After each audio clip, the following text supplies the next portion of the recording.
To say that nothing is true is to realize that the foundations of society are fragile and that we must be the shepherds of our own civilization. Here's a look at the brand new NECA toys, Assassin's Creed Brotherhood Ezio Auditore, Legendary Assassin.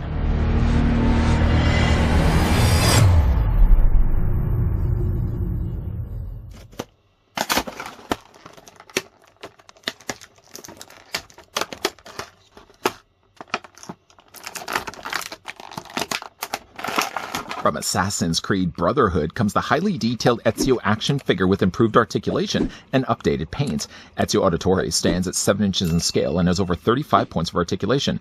The figure includes Captain's sword, hidden blades, crossbow, and interchangeable heads and hands. Guess it's hard to hide in plain sight when you're an action figure reviewer. Speaking of reviewing action figures, just before, of course, we get a closer look at the new Assassin's Creed Brotherhood Ezio Auditore, I'd like to thank the folks over at NECA Toys that did make this review possible by providing the sample we're going to have a look at. Ezio is going to stand exactly 7 inches in height, or the figure is going to be 18 centimeters tall. As for Ezio's accessories, the figure does pretty good for himself. First, he comes included with the Captain's sword. I really like the way they've decoratively detailed first the guard and the hilt of the sword, wrapping it nicely here in a gold paint. The handle has been painted well in brown with some additional gold on the ends of the hilt and the guard. The blade itself is a nice shiny finish of silver. Careful though while removing this from the tray. I don't know if you got the chance to actually see that at the beginning of this review when I was unboxing everything.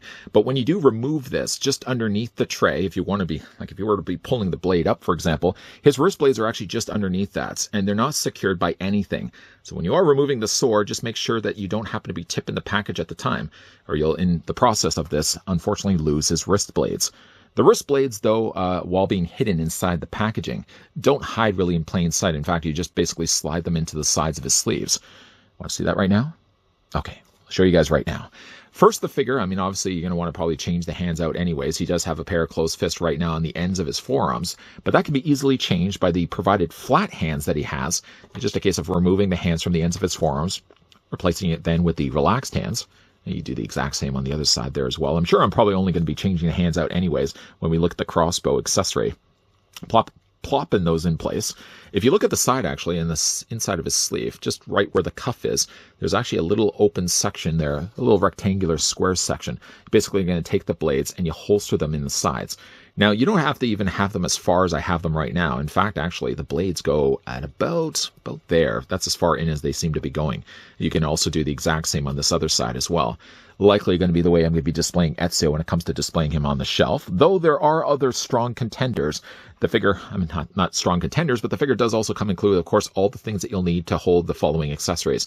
For the Captain's sword, for example, he does come include with the gripping hand. For the crossbow, he comes include with this hand, or I suppose you could technically use this hand as well for holding the sword.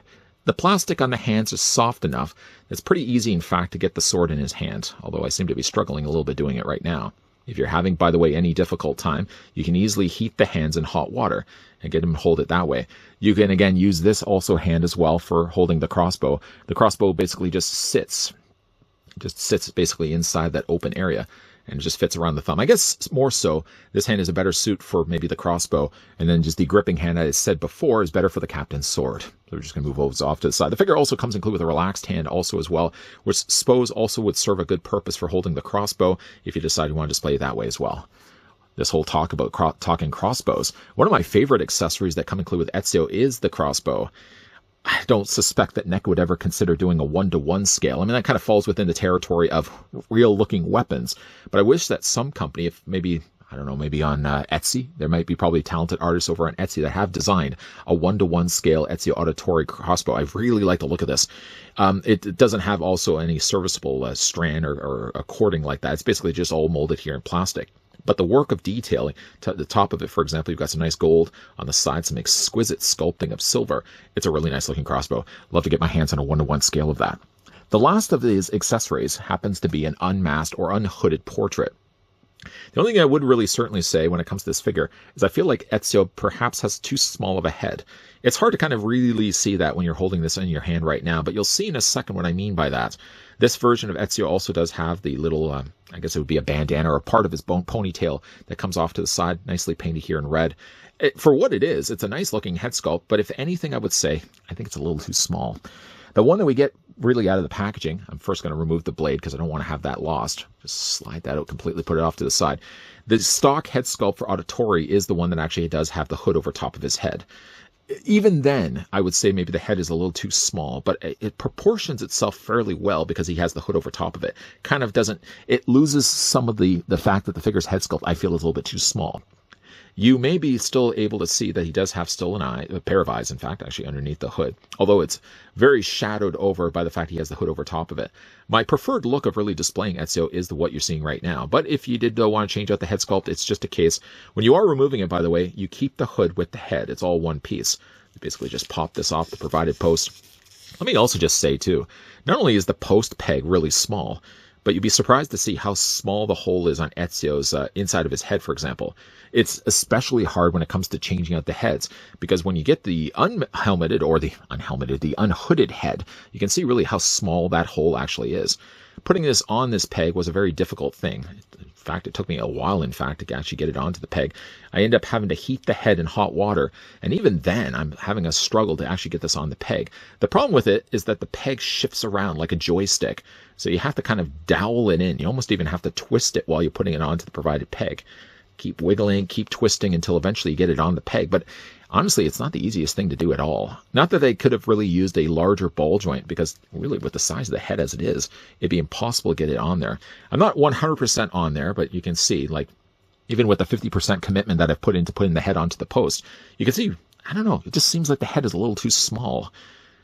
I mean, it may have also something to do with the fact he has such broad shoulders with the way that they have done the costuming for the Assassin's Creed character, but it just seems like his head is really too small when you look at the rest of the proportions for his body. Speaking of the rest of his body, though, really nice work on NECA's part. Got the collar there on the front, nicely painted with the interior of that in red. Got some additional frill that's been added there in beige. You got the shoulders section there on the side. This, by the way, is all a separate piece. The strap itself, though, if I just move his arm out of the way, it allows this to, I mean, obviously this isn't going to be going anywhere. You've got the little cape there on the back of his body as well, but this is, though, all a separate piece. And I know when it comes to actually getting this guy articulated, I want to make sure the head's completely on there. I know it's not. I'm going to fix it in a second. But yeah, this is a separate piece. By doing it the way that they did, it conceals nicely all the additional articulation. The articulation is, granted, still there. But when you're moving it, I mean, it hides so well the fact that they have all the additional layers over top of it. I just know that, you know what? I'm going to go back to the head that I had less problems with. We're going to go back, I'm sure, to final looks. When it comes to final looks of the figure, I'm going to only then put the unhelmeted Ezio, I say unhelmeted again. I'm going to put the unhooded, there we go, unhooded Ezio head sculpt when we get to final looks. I'm just going to put this back on because it's the easiest of the two heads to get back in place. Now that's not going to go anywhere. Okay, we'll come back to that. All the additional details you can see, he's got the little daggers there on the sides. Again, the sashed belt there on the front, really exquisite detail that they've sculpted in there as well. Painted that nicely in silver. You got the silver there on the gauntlets on the sides of his forearms there as well. Those are nicely done. Everything from the figure, from head to toe, other than really the head being the smallest thing, and I think almost too small for the figure's proportions, everything on the rest of Ezio looks really good on this figure. Okay, so let's talk a little bit about the articulation. Changing back the head, because I know it's going to give me problems trying to get that back in place.